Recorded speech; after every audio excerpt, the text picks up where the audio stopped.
All right, so we stopped off at the end of Exodus chapter 32, where we had the incident with the golden calf. We are now moving into the tabernacle.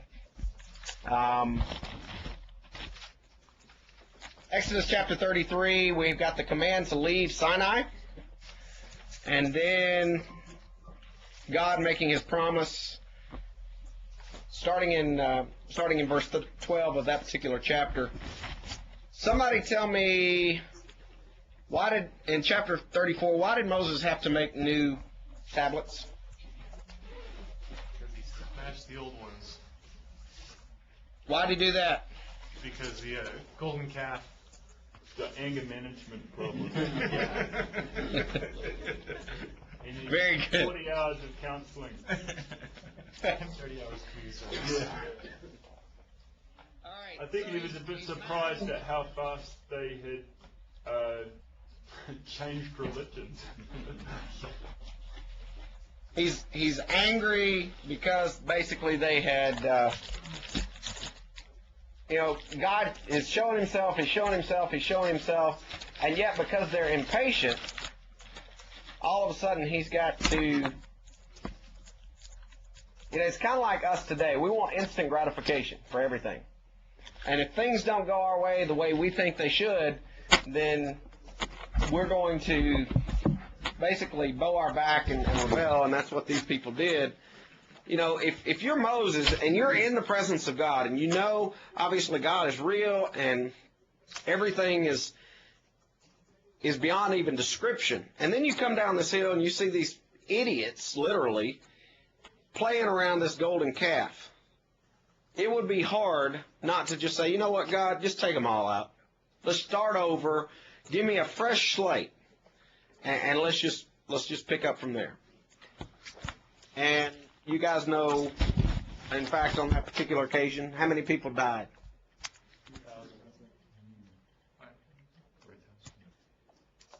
3,000. Somebody said it. 5,000? 3,000. I think it's 3. It's either 3 or 5. 4,000. What version? 445. Here we go. Verse 28. Sons of Levi did according to the word of Moses. About 3,000 men of the people fell that day. So, pretty serious offense, guys. We then have one of the most unique accounts talking about the shining face of Moses, starting in verse 29. Moses came down from Mount Sinai. The 2 tablets of the testimony were in Moses' hand when he came down from the mountain. His face shone while he talked to them. When Aaron and all the children of Israel saw Moses, behold, the skin of his face shone. They were afraid to come near him. One of the things that I do want to ask you guys is this. It has been stated in the past that God is strictly a spirit, therefore he could not have written the 10 Commandments. What is your reaction to that? Yes, because I'm sure it's so much harder than splitting the Red Sea. Okay. Brent, how do you think something like this could actually happen? I mean, I don't know about you, but if somebody's, it's probably a bit of a redundant question, but if somebody brought me through the Red Sea, I don't know if I'd be in a hurry to turn away from them. Is this just a misguided attempt to worship God? Moses has gone up the mountain. He's been there for a little bit longer. Verse 1, I think, of 32 says he was delayed. The people saw that he was delayed in returning. And they've just looked for some other means to worship him. Is this sort of a self-imposed worship by the people? I think this is strictly a selfish... They've remembered what the Egyptians did. They've looked to the other nations around and sort of done that, followed in those footsteps rather than the commands that Moses had given to them. Exactly. Well, you think about it this way. They wanted something to worship, Yeah. and not necessarily someone. And that was their problem. You know, they'd been around the Egyptians who had all these idols and routinely had idol worship. So in their mind, that culture was very prevalent. Well, Moses comes along and says, look, it's not going to be the things that save you. It's going to be God. He goes up on a mountain. They get restless. They're wanting something that they can bow down to, that they can pay homage to. They create this golden calf. And lo and behold, the true God that has saved them gets very irate.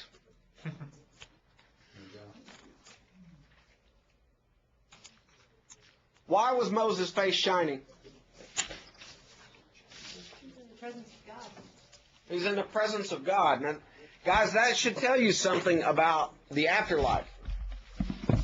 You know, we always ask the question, you know, what's it going to be like? What's it going to be like? What's it going to be like? One of the things that we got to remember is, number one, the Bible is very explicit that nobody can look on the face of God and survive. Apparently, it is that holy, that righteous, that awe-inspiring. Moses is in his presence. He comes down. His face is literally glowing, which, you know, to me, that's a transformation of energy. Apparently, God has got some kind of an ability, a presence about him that is literally radiating this kind of energy, this light energy, him being the true light. Moses comes down the mountain, he scares everybody. They don't know whether or not he's a ghost or what he is.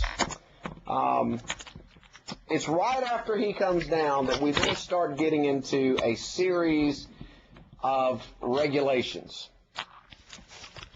We start talking about, okay, how exactly are we going to build this tabernacle where God is going to dwell?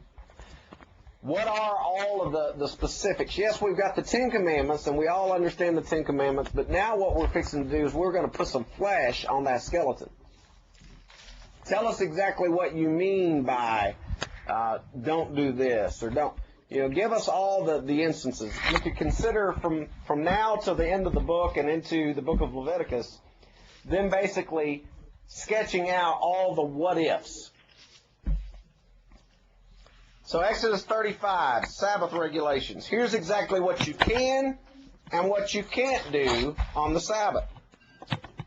We then start getting into the construction of that tabernacle. Now, why is this important? What's the big deal here? Or is this going to be the place where God dwells? Literally, he's with them. It's going to go from being just a spirit who they worship and they think about to a God who is in their midst. So they've got to have this special place. If you look in Exodus chapter 35, starting in verse 30, you've got God calling for the best of the best. He wants the best artisans to use their skills to build this thing. Now, if you want to preach a sermon on giving, you start in Exodus chapter 36, where the call is made for all kinds of goods for this tabernacle. Looking starting in verse 3. They received from Moses all the offering which the children of Israel had brought for the work of the service of making the sanctuary. So they continued bringing to him free will offerings every morning. And all of the craftsmen who were doing all the work, the sanctuary, came each from the work he was doing, and they spoke to Moses, saying, the people bring much more than enough for the service of the work which the Lord commanded us to do. So Moses gave a commandment, and they caused it to be proclaimed throughout the camp, saying, let neither man nor woman do any more work for the offering of the sanctuary. And the people were restrained from bringing. Can you imagine an eldership getting up in front of a congregation saying, hey guys, we've got enough for a while. Don't bring any more. We're good. Because ultimately that's kind of what's going on right here, is that they were initially saying, we need some of the finest linen and some of the jewels and the gold and etc. And people just literally opened up and brought to the point where they said, whoa, we've got enough, stop, don't bring any more. That is the kind of heart and the attitude that God wants us to give in today. And I think that's important in trying to communicate to people rather than a congregation that simply says, oh, I got to give 5% or 10% or whatever percent you want to put on it. It's that attitude of, I'm going to give and give and give. So they start building this tabernacle. Why is it portable? Because they're nomadic. Yeah, they're going to be wandering for a while. And God is going to be with them wherever they're wandering. Obviously, we could spend a lot of time looking at all the details. I'm not going to do that. You guys, I'm sure, have at least looked over the fact that he was very specific in what he expected. Let me read just a couple of sentences. Look in Exodus chapter 36, starting in verse 34.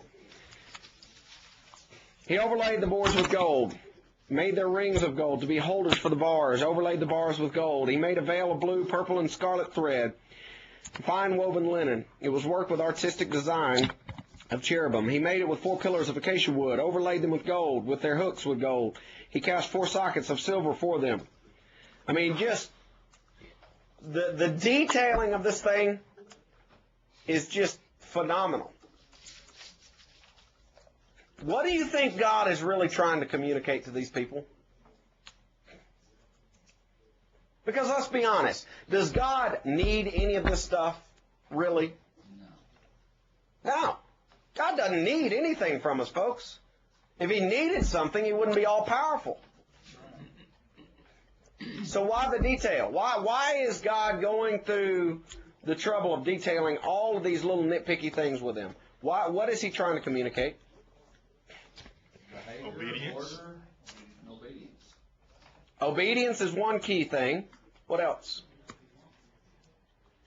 Obedience is good in that they're having to carry these things out. But why the purple? Why the royal colors? Why the gold, the onyx? Discipline. That's kind of showing how, like, the majesty and preciousness. You know, I don't know. It just makes it seem like he's trying to show the people this tells you something about me. Okay, you're getting a lot warmer.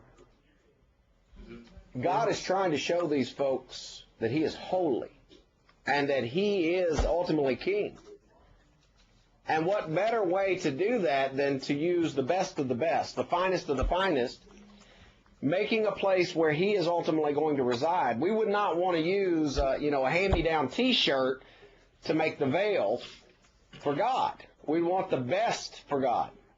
And so he's saying, look, I want you to use gold in these settings. I want you to use silver in these settings. I want the thread to be made of this, not because he needs it, but as a reminder to the people that this is a holy place. This is where God is literally going to reside.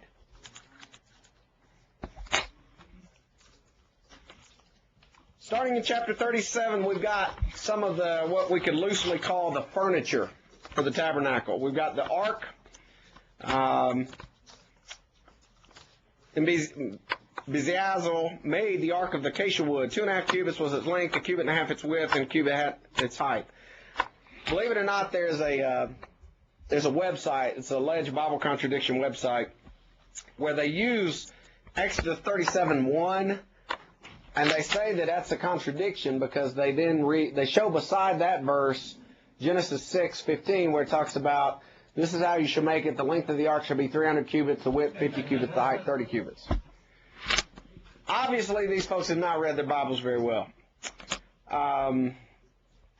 Starting in verse 10, the table for showbread. Verse 17, they make the gold lampstand, the altar for incense, the anointing oil, the incense. Chapter 38, making the altar of burnt offering, the bronze laver, the court of the tabernacle.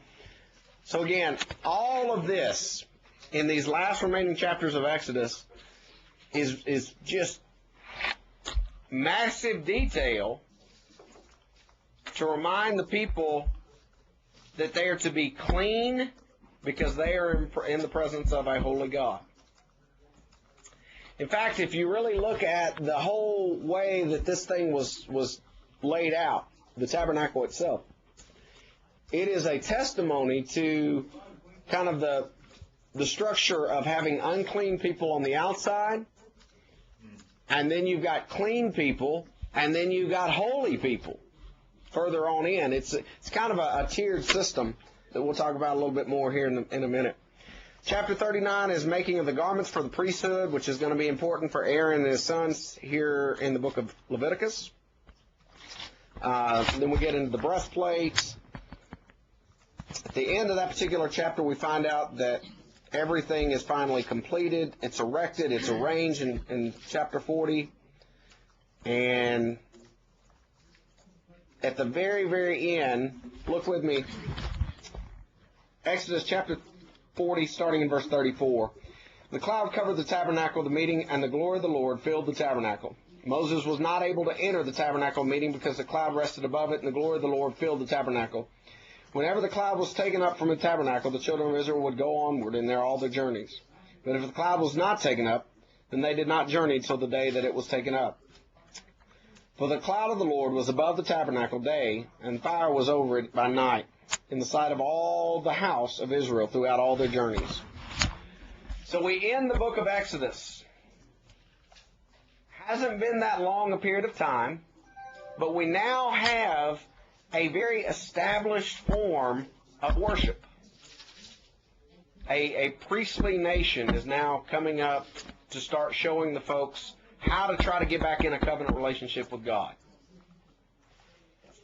Now we start the book of Leviticus, probably, I would say, one of the most overlooked books in all of God's Word.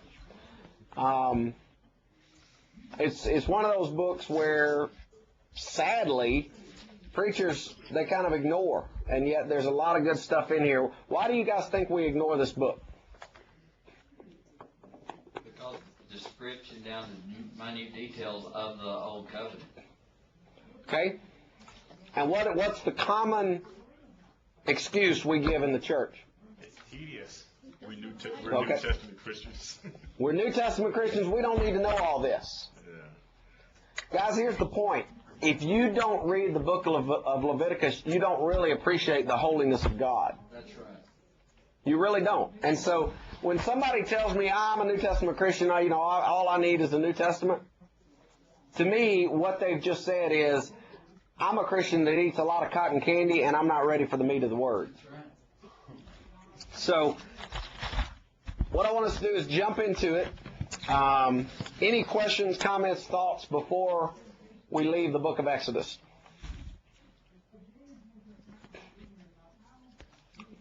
Somebody tell me, what is the book of Leviticus for? What's ultimately, what are we reading here? Start out with the order of operations and the way God wants His sacrifices and the way the blood. Just minute details of exactly how sacrifices to be handled.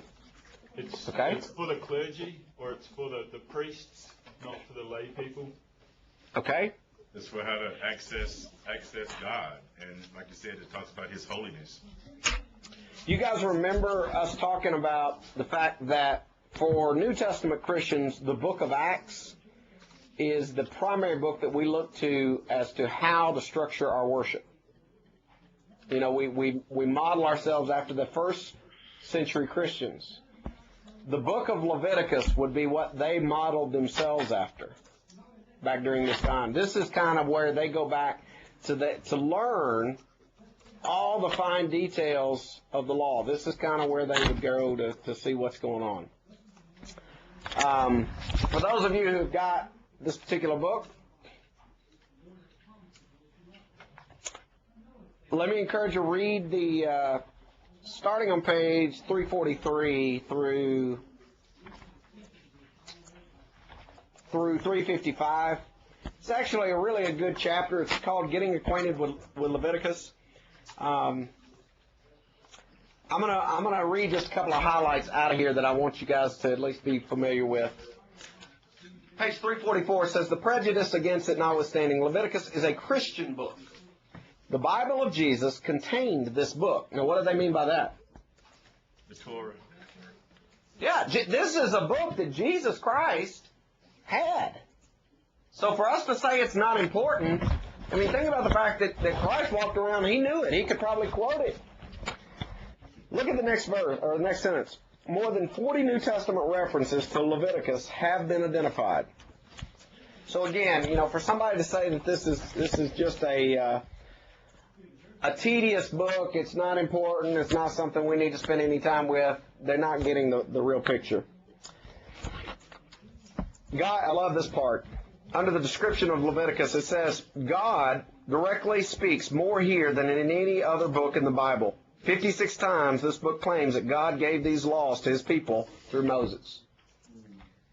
So again, if you're going to develop a full picture of who God is, if you really want to know who we're serving, what he is like, this is a key, critical book to that particular process. He gives four introductory observations. He said Leviticus is a divine book. Obviously, we all know that. We know that the Bible is inspired. He says it's a legal book. Only 2 historical incidents are narrated in Leviticus. That would be the consecration of the priests and the deaths of Nadab and Abihu, and the punishment of blasphemers in chapter 24. Number 3, Leviticus is a priestly book. The name Leviticus suggests that this book has to do with Levites. Actually, the priests are mentioned far more often than the Levites. About 730 times versus 290 times. So this is a priestly book, and you need to be thinking of it in that way. Under structure, on page 347, it says, the first half of this book charts the way into the presence of God. You think that's important? Folks, anytime you're talking about getting closer to God, that should be like major neon sign to you. Hey, this is important. We can draw from this.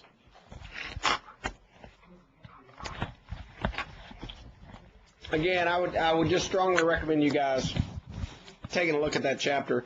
It's got Griffin Thomas has offered an excellent analysis of the teaching of Leviticus under 7 headings. Number 1, the great problem, he says, is sin. Number 2, the great provision is sacrifice. Number 3, the great power is priesthood. The great plan is the Day of Atonement. Number 5, the great possibility is access to God. Number 6, the great principle is holiness. Number 7, the great privilege to be in the presence of God. Those 7 principles are going to be kind of recurring themes all throughout this particular book, something that you need to be aware of. Comment, question? Yes. Do you have your hand up? Yeah. In the back? Yeah.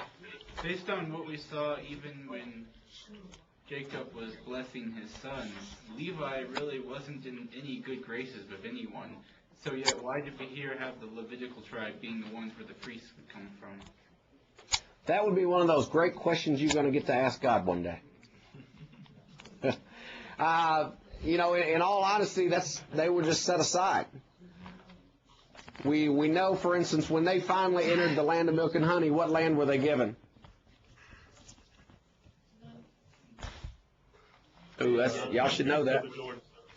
They had no inheritance, except for the few cities they were given. They didn't get land. Yeah.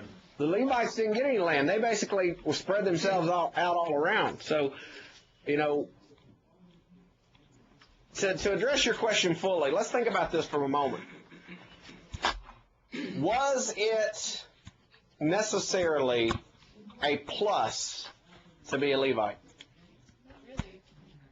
It was a ton of, I was just looking for it, but I can't find it. I seem to remember reading that the fact that in the account of Dinah, Levi, I don't remember, something about him drawing blood and so on and so forth is the reason that God set them apart. That may have been something I read in a commentary somewhere because I'm not finding it where I thought it was, but, it was, the way it was explained was that, God gave them the responsibility of doing all the sacrifices and all that, almost as kind of because you did this, it's going to be your responsibility. They had no inheritance among the people. Okay, now let's think. Now, what she was talking about, by the way, the Dinah instance, Genesis 34, where it talks in verse 25, now it came to pass the third day when they were in pain, the two of the sons of Jacob, Simeon and Levi, Dinah's brothers, took the sword, killed the people boldly, etc. And then it goes on down in verse 29 to talk about what they were doing. Let's be logical for a second, guys. This tabernacle was not exactly like putting up a pop tent to go camping, was it? Who were the only people that could mess with this stuff? Levites. If you can wrap your hands around it for just a minute, these were kind of servants in a way, and not all of the Levites got to enjoy the presence of God. I mean, most of them, if you really think about it, they were Sherpas. You got your folks who have to carry this side of the tent. You got these people who have to carry this lampstand. You got these people who have to, I mean, basically, all they did was set up this thing everywhere, every time it moved. That's not exactly the most royal position in the world. However, there were some of them, the priests, that did have a special role. But you need to realize we're looking at roughly 2 million Israelites and only a scant handful of people that could actually go into this tabernacle and be in the presence of God. So, to answer your question, what about the Levites? What made them special? I would actually probably counter that they weren't special, as far as, the fact that these were people who had a job that would then follow them for generation after generation, and it was only a special handful of them that were considered special that could go and be in the presence of God. Other comments, thoughts? I don't know. I think it'd be pretty good if you enjoy killing and eating animals. Well, if you were a butcher, it'd be a great occupation. There you have it. I got a question, and it Sure. goes to Acts. We find that didn't all the Levites hold to that when we find that Barnabas sold a piece of land, and being a Levite, how in the world? I mean, he was. I guess he had given his life to Christ, but he tried to get rid of that piece of land that he illegally owned. Say that again. I'm not following you. Acts 4. Is it where it's Acts 4? Acts 4:34. Bring into the chapter. Right with that announced. No, I'm just, we see where Barnabas, he was from the tribe of Levi and he sold a field he owned and brought Starting it to the apostles. Barnabas, the country of Cyprus, sold it, the money, at the apostles' feet. Saying he didn't land? No, all I'm saying is, was he supposed to own land to begin with? Well, you got. It's not time for that to happen yet. Oh, we haven't completely lost him. Brad? Can you hear us? We can't hear you. We lost it. So you probably can't hear us. Hey, that's because my Bible's so heavy. That's called the strong word. Remember, guys, we are generations past them taking over the promised land. God gives them the promised land. He gives them judges. He gives them kings. We got a divided nation. They then are given over to the Assyrians, the Babylonians. They finally get to return, but understand this is past the silent years, or the some people call it the dead period. We're finally into the New Testament, long past the time where you had 12 tribes taking over different lands in the Promised Land. So this would have been far removed from that initial deal where you said, okay, Levites don't get land, they get to be mixed in with all the other brothers. Good question, good thinking. So when the Jews returned from their captivity, did they not go back to their original tribal allotments? Did they just kind of get mixed up all over the place? They really got mixed up quite a bit, because think about this. What do we know about the northern kingdom of Israel. After the Assyrians took them over, what do we know about them, biblically speaking? They're gone. They never came back. We don't know much of anything. I mean, yeah, there's a few historical references or documents about them. But guys, do you understand from the rest, you got to get the big picture of the Bible. The big picture of the Bible is you've got a promised land, 12 tribes. They have judges. They don't want judges. They want kings. They divide. The northern kingdom of Israel is made up of those 10 tribes. They go off to the Assyrians, and they are not heard from again, literally. Basically, that entire chapter of history is gone. For the rest of the Bible, the entire rest of the Bible focuses in on Judah, the southern tribe made up of two tribes. Somebody tell me both of them. Benjamin and Judah. Judah and Benjamin. The rest of the Bible is only focusing in on that one section. They go away to the Babylonians, they come back, and that's where we pick up with them trying to rebuild the city, rebuild the wall. New Testament era is still focusing in on that particular group through Judah, who Jesus Christ comes through. But as far as the other 10 tribes, they basically lost in history. So, I mean, we got to get off this rabbit trail, but so how could Barnabas, if the 12 tribes got carried off, Barnabas was a Levite, the 10 tribes got carried off, never came back. Barnabas is a Levite. Levi was one of those 10 tribes then? Or not, because the Levites were intermingled, so they would have been... Levites were intermingled. Yeah. Okay. So there would have been some of those mixed in with Judah and Benjamin. Yes, absolutely. Yep. And yes, we do have to get off the rabbit trail because we'll learn here in just a few minutes that we're not supposed to eat rabbit. That's in the book of Leviticus. Thank you for that segue. All right, guys. Picking up in Leviticus chapters 1 and following, we've got a series of offerings. I'm not going to touch on all these. I don't expect you to know every single detail about every single offering, although that would be fun. What I do expect you to comprehend and appreciate is God is giving these people specific offerings for specific things, and if you'll think of it kind of in a tiered system, according to sin. How big is the sin? What is the sin? How does it affect your holiness or getting close to God? So we start out, we've got a burnt offering. We've got a grain offering, which if you look in chapter 2, verse 1, it says, his offering shall be of fine flour. So obviously, there's a difference in fine flour and not so fine flour. God wants the best. End of verse 2 of that same chapter, chapter 2, verse 2, look at what it says. The priest shall burn it as a memorial on the altar, an offering made by fire, a sweet aroma to the Lord. Somebody tell me how we're to interpret that, given the fact that some people out there would argue that God has no characteristics like a human.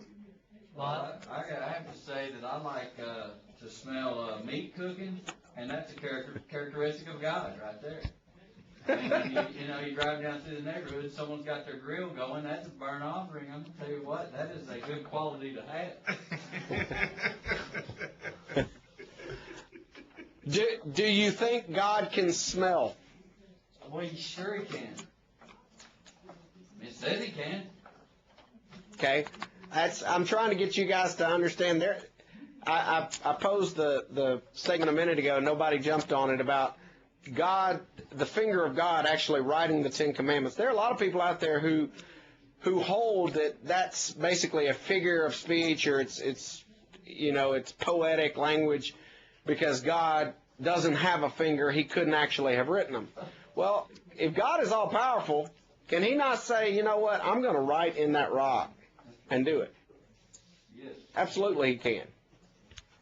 And can God not distinguish between something that's pleasant and something that's not pleasant? Absolutely he can. Yes, Keely. Somebody described it in 1 Peter where he talks about the devil prowling about like a roaring lion. You know, they're like, Yes. why do you think God gave the lion the characteristics that he gave him? So we can understand that concept. You know, the characteristics that he gives certain things, like giving us a sense of smell, gives us an understanding of that concept of a pleasant aroma. You know, so it's really not, well, does God smell things the way we do? It's more like, well, do we smell things the way God does? Yeah, that's a good point. Kind of a... Right. What does what we think smells good actually smell good to him? Now, I do, you know, anatomically speaking, if you read through some of this, which I want you to do, I don't want you to, just because I'm moving through some of these chapters quickly, to think, Brad doesn't care. Anatomically speaking, I think it's very neat that you read over and over things like, hey, before you burn entrails, you need to wash them out. What's the deal there? How many of you in that room know what chitlins are? Cleaning out the waste. Love them. You're cleaning out waste. And, you know, any of you in there that have smelled chitlins cooking, if you don't clean them out, that's not the most pleasant thing to smell. No, it's not liver. No, it's not liver. I don't know what they are, Brett. Intestines. It's intestines. Yeah.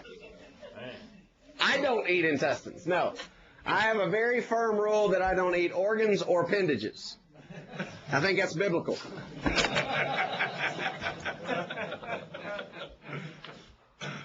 But no, when you look at some of his instructions, he says take the fat off the top of the kidney. He says don't use that. Well, today, what do we know that sits on the top of the kidney? Adrenal medulla. Yeah, the adrenal glands. Guys, you don't want that in anything that you eat.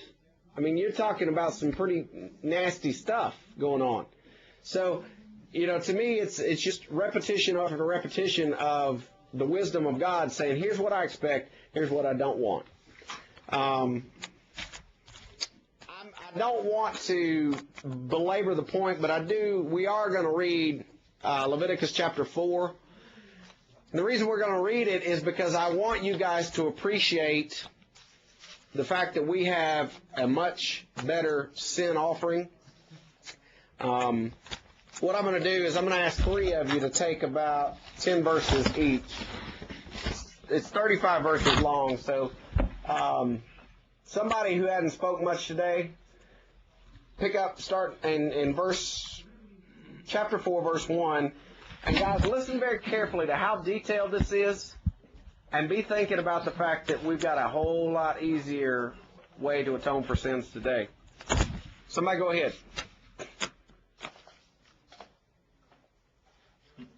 Then the Lord spoke to Moses, saying, Speak to the sons of Israel, saying, If a person sins unintentionally in any of the things which the Lord has commanded not to be done, and commits any of them, if the anointed priest sins so as to bring guilt on the people, then let him offer to the Lord a bull without defect as a sin offering for the sin he has committed.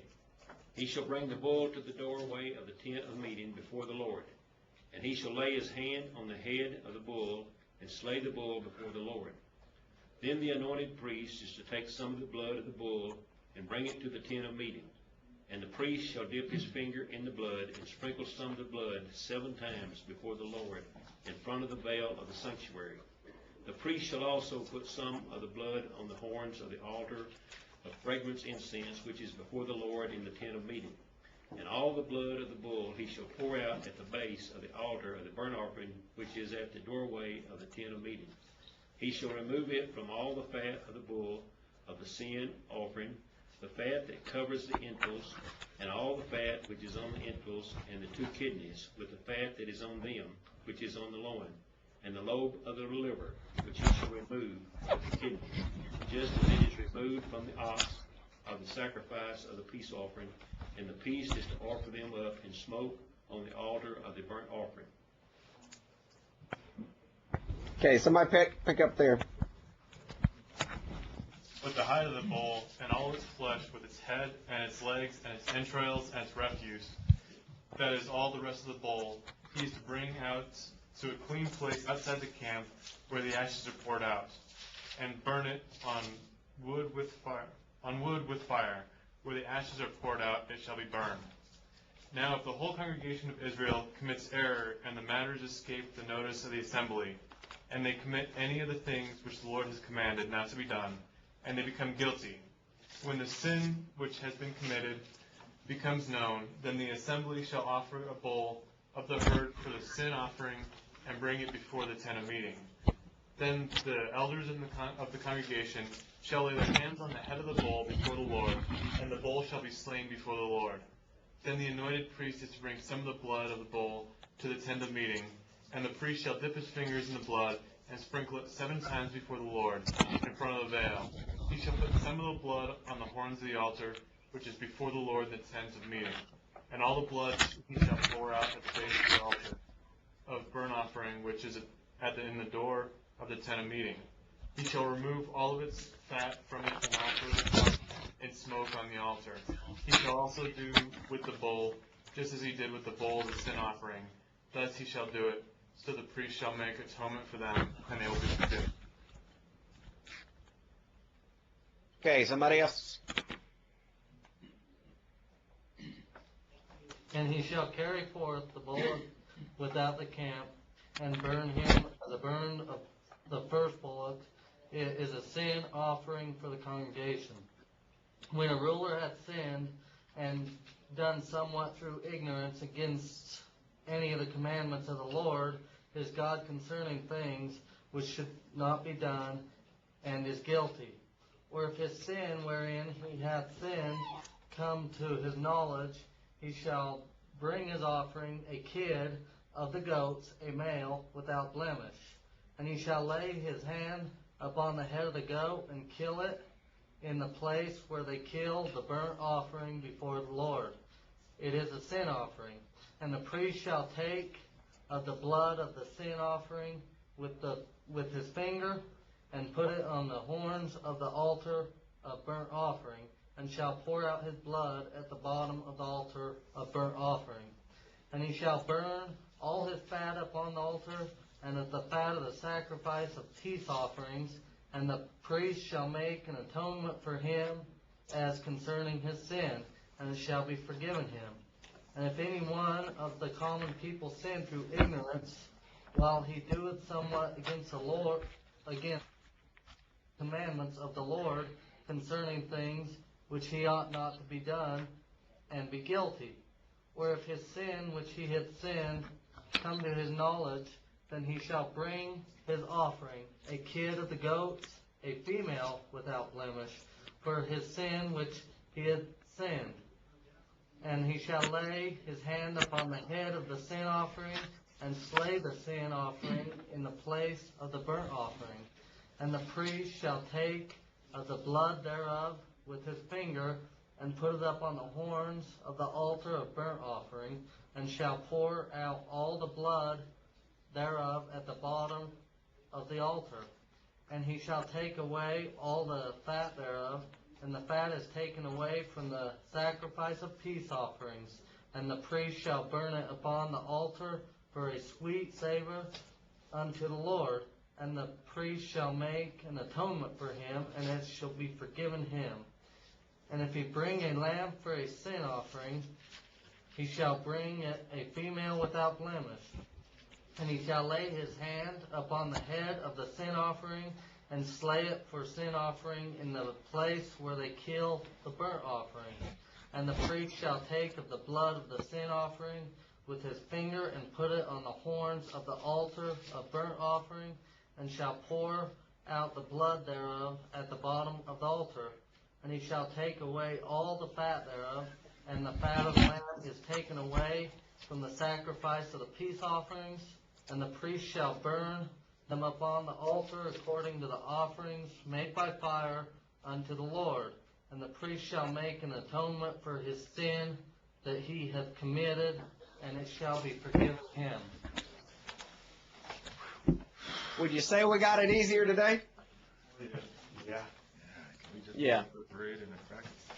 I mean, can you guys imagine being a priest and having folks come to you every single day saying, I've sinned, and having to go through that kind of ordeal.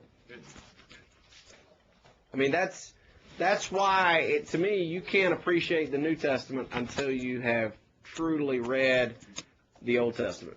You know, this to me gives you a much better appreciation. What did Jesus Christ do for us? He nailed this right here to the cross.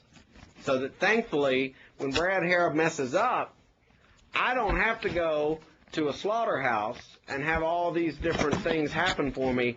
I can simply approach God through a mediator, Jesus Christ, and say, forgive me. And it happens. Big difference. Huge difference. All right, I'm going to hold up something. We'll see if this works or not. You guys can, I'm going to have to tilt it. Yeah, you guys can see that. All right, you see that? Sure. Not the word. All right, let me get a little closer.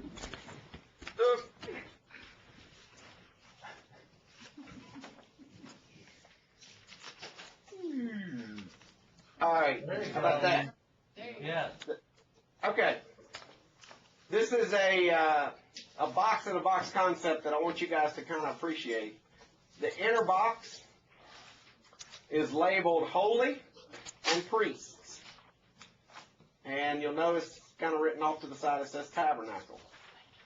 Obviously that is where folks were able to communicate and come in contact with God. On the box outside of that, you'll notice it says Israelites. It's labeled in the top right corner clean. This would be their camp. So in order to, this is kind of an increasing uncleanness, so to speak. That's my phone. The outer box says non-Israelites. You'll notice up in the top right corner it says unclean, outside the camp. Part of this whole pattern is in trying to approach the holiness of God, you have got to work into that inner box. You've got to abandon the uncleanness, and not only is it just enough to be clean, you got to be holy. I will try. I'll make you guys a copy of that if I can. But I want you to kind of appreciate, because over and over in this book, it uses the words holy, it uses the word clean, and it uses the word unclean so many times that unless you really get that mental picture of, okay, we got this inner box of people who were the priests. That's the tabernacle. That was the holy area. That's where God really was. You get outside of that, and the Israelites were considered his chosen people, and he's giving them all these directives of how to be clean. And that's what we're fixing to read a bunch of. Outside of that, you've got folks who were not Israelites. They were unclean. Outside the camp. And so, for you to mentally make sense of when he says, hey, you need to, if somebody dies, you need to go outside the camp, or if a woman is having her menstrual cycle, she needs to go outside the camp. There was a reason for that, and this was kind of the picture that you need to have in your mind. All right, so we read all of chapter 4 just kind of as a reminder of how good we've got it today. That was a sin offering. Chapter 5 talks about a trespass offering. Look at verse 1 with me. If a person sins in hearing the utterance of an oath and is a witness, whether he has seen or known of the matter, look at what it says at the end of this verse. If he does not tell it, he bears guilt. What does that mean?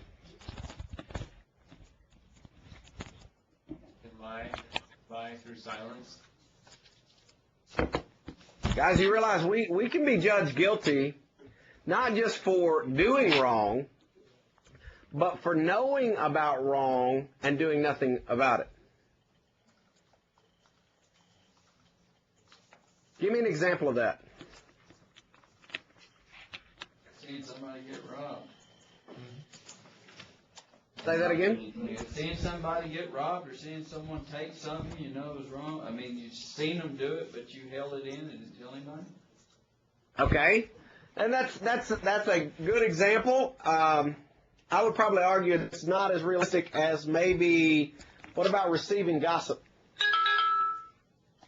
To me, that's a pretty real example. If you receive gossip, and you know it's gossip, and you know it's probably bringing somebody else down, what do you have an obligation to do? Go to that person. Go to that person and tell them. Go to both parties, actually. Right. I mean, it says, you know, if you see something going on and you don't do anything about it, you're guilty. If you have somebody who is around you that's doing something, even if it's something that we consider a small matter, and we don't do anything to stop it, then we're guilty. And I think that's where the distinction is between a Christian society and just society in general. So society in general, as long as you're not breaking a quote-unquote law, then everything's okay. But to Christians, if you are violating God's law, then you have not only, you know, if somebody else is violating, you've got an obligation to yourself and to other people to make sure that His law is upheld. Look with me at chapter 6. We start with the offerings of restitution. Verse 4. Then it shall be, because he has sinned and is guilty, that he shall restore what he has stolen, or the thing which he has extorted, or what was delivered to him for safekeeping, or the lost thing which he has found, or all that about which he has sworn falsely. He shall restore it to its full value, add 1/5 more to it, and give it to whomever it belongs on the day of his trespass offering. What do we got going on here?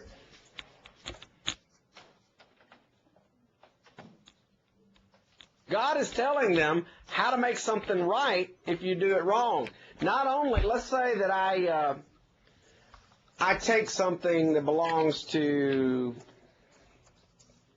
Wayne. Not only do I have to give Wayne back what I took, what else do I have to do? Give him more. I got to give him more. 20% more. I got to make it right.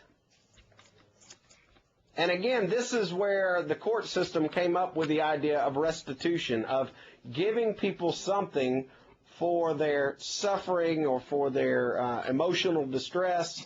It's coming straight from these kinds of passages right here. Not only do you owe that person whatever it is that you stole, but you owe them something for the suffering, the time, the etc.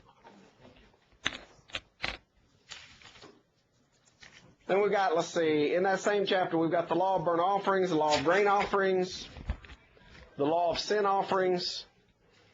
Chapter 7 goes into the law of trespass offerings, the law of peace offerings. Notice that starting in verse 22 of chapter 7, the Lord spoke to Moses, saying, "Speak to the children of Israel, saying, You shall not eat any fat of ox or sheep or goat, and the fat of an animal that dies naturally, and the fat of that which is torn by beasts may be used in any other way, but you shall not by no means eat of it. For whoever eats of the fat of the animal, of which men offer an offering made by fire to the Lord, the person who eats it shall be cut off from his people. Moreover, you shall not eat any blood in any of your dwellings, whether of bird or beast. Whoever eats any blood, that person shall be cut off from his people."